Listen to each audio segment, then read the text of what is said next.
कुमार कहते हैं ब्रह्मा जी से कि महाराज शिव जी के तो 2 बेटे थे, ये गणेश कहां से आ गए? आप तो कार्तिक बता रहे हो, कार्तिक तो ठीक है पर गणपति भी तो थे, गणेश कहां से आए? तो ब्रह्मा कहते हैं अपने बेटों से, सुनो, एक बार ऐसा हुआ कि माता पार्वती अपनी सखियों के साथ बैठी हुई थी। जया और विजया नाम की 2 सखियां थी पार्वती जी की। तो उन सखियों ने माता पार्वती से कहा, मैया ये देखो शंकर भगवान की सुरक्षा के लिए, इनके साथ में सेवा के लिए कितने गण रहते हैं, तो क्यों ना आपके हमारी सुरक्षा के लिए भी तो कोई होना चाहिए कि नहीं होना चाहिए, इस पर थोड़ा विचार करो। पार्वती मैया ने कहा, ठीक है, तुमने जो कहा उस पर हम विचार करेंगे। और ऐसा कहकर के पार्वती मैया अपने भवन में चली गई स्नान करने के लिए। स्नान करने के लिए गई और संयोग से उसी समय देवादिदेव महादेव का आगमन हो गया। भगवान शिव पधार गए। जैसे ही भगवान शिव आए, मैया स्नान कर रही थी, तो पार्वती मैया को कुछ संकोच हुआ। मन में लगा कि सखियां बात तो सही कह रही थी, ये भोलेनाथ तो कभी भी आ सकते हैं, उनको कोई रोक टोक तो है नहीं, क्या करें? बोले एक कोई ऐसा होना चाहिए जो द्वार पर खड़ा रहे, कम से कम उतनी देर तो खड़ा रहे जितनी देर हम स्नान आदि करें।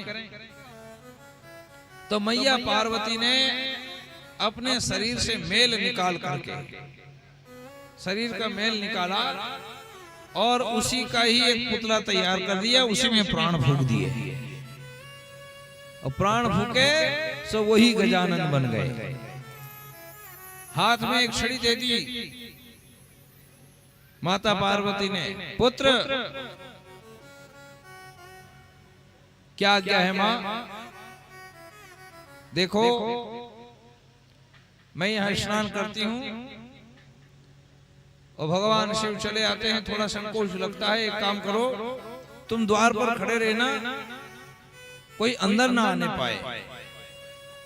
भगवान गणेश को द्वार पर खड़ा कर दिया। अब भगवान गणेश द्वार पर पहरा दे रहे हैं, खड़े हैं द्वार के ऊपर। मैया स्नान करने गई, उसी समय देवादिदेव महादेव का आगमन हो गया। डम डम डमरू बजाते हुए चले आए। गणपति जी ने कहा, ठहर जाओ, कहां जा रहे हो, कौन हो? ये बिना अनुमति के चले जा रहे हो, दिखाई नहीं पड़ रहा कि हम द्वार के ऊपर खड़े हैं? पहले हमसे पूछना चाहिए कि हम अंदर भी आए कि ना आए। शंकर भगवान ने कहा, तुम कौन हो और यहाँ कैसे खड़े? बोले मैं यहाँ द्वारपाल हूँ। अंदर आने वाले को द्वारपाल से पूछना चाहिए कि हम अंदर जाएं कि न जाएं। हम यहाँ पहरा दे रहे हैं, माता जी ने मुझे पहरा देने के लिए खड़ा किया है। कौन हो तुम? अरे तू हमें नहीं जानता, मैं देवादिदेव महादेव शिव शंकर हूँ। अरे होंगे कोई शिव शंकर, होंगे, हमें क्या लेन देना, हम तो पहरा दे रहे हैं, अपनी ड्यूटी हम ईमानदारी के साथ पूरी करेंगे, हम आपको अंदर नहीं जाने देंगे। शंकर भगवान ने कहा है, छोटा सा बालक है, हठीला है, गण आए थे, गणों से कहा इसको समझाओ जरा, इसको बताओ हम कौन है। भगवान शिव के गणों ने खूब समझाया, गणपति नहीं समझे, माने नहीं। गणों ने कहा, भोलेनाथ वो तो मान ही नहीं रहा, क्या करे? शंकर भगवान ने कहा, तो युद्ध करके हटा दो, झगड़ा करो, हटाओ उसको, कैसे भी वहां से हटाओ, द्वार के ऊपर से, हमें अंदर जाना है। अब तो युद्ध शुरू हो गया, शिव गण का और गणपति का युद्ध शुरू। युद्ध चला महाराज, भीषण युद्ध हुआ। भगवान शिव के समस्त गणों को परास्त कर दिया गजानन ने।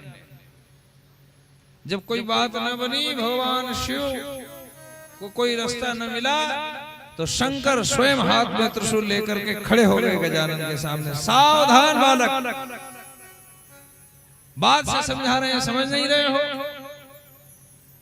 युद्ध के लिए तैयार हो जाओ। गणपति भी खड़े, आ जाओ महाराज, हो जाए दो दो हाथ, हम तो खड़े ही हैं, आ जाओ आप तो। युद्ध शुरू हुआ।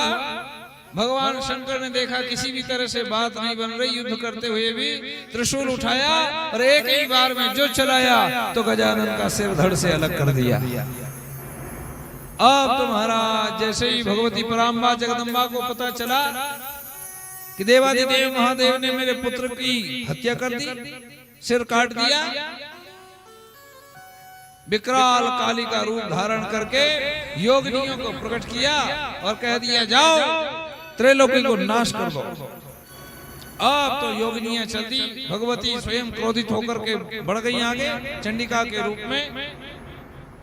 देवताओं ने आकर के शंकर भगवान से निवेदन किया, महाराज क्या कर रहे हो, ये त्रैलोकी को दग्ध कर देंगी, पराम्बा की शक्तियां हैं ये, कुछ उपाय करो। कैसे देवी का क्रोध शांत होगा, क्या करें? एक काम करो, उनके जिस पुत्र का आपने शीश काटा है उसको पुनर्जीवन दान दे दो, शीश जोड़ दो। आप शीश तो पता नहीं कहां गया, कैसे जोड़ दो? कहने कोई उपाय तो करो, आप तो महादेव हो। शंकर भगवान ने गणों से कहा जाओ उत्तर दिशा में जो मिल जाए उसका शीश ले आना। तो गए, एक हाथी मिल गया, हाथी का शीश धड़ से उतार करके ले आए। भगवान शिव ने पार्वती के उसी पुत्र के धड़ के ऊपर वो हाथी का शीश रखा और संजीवनी मंत्र के द्वारा उसको पुनर्जीवन दान दे दिया। बोल महादेव भगवान की जय। पुनर्दान दिया। भद्रकाली का रूप तो शांत हो नहीं रहा, क्या करें? समस्त देवतागण आए, आकर के गजानन को आगे करके भद्रकाली के सामने लेकर के गए। वो हाथ जोड़ करके प्रार्थना करने लगे। सारे देवता खड़े होकर के भगवती से प्रार्थना कर रहे हैं, तू तो काली ने कल्याणी है माए, जहाँ जो त्या जोग माया, तू तो काली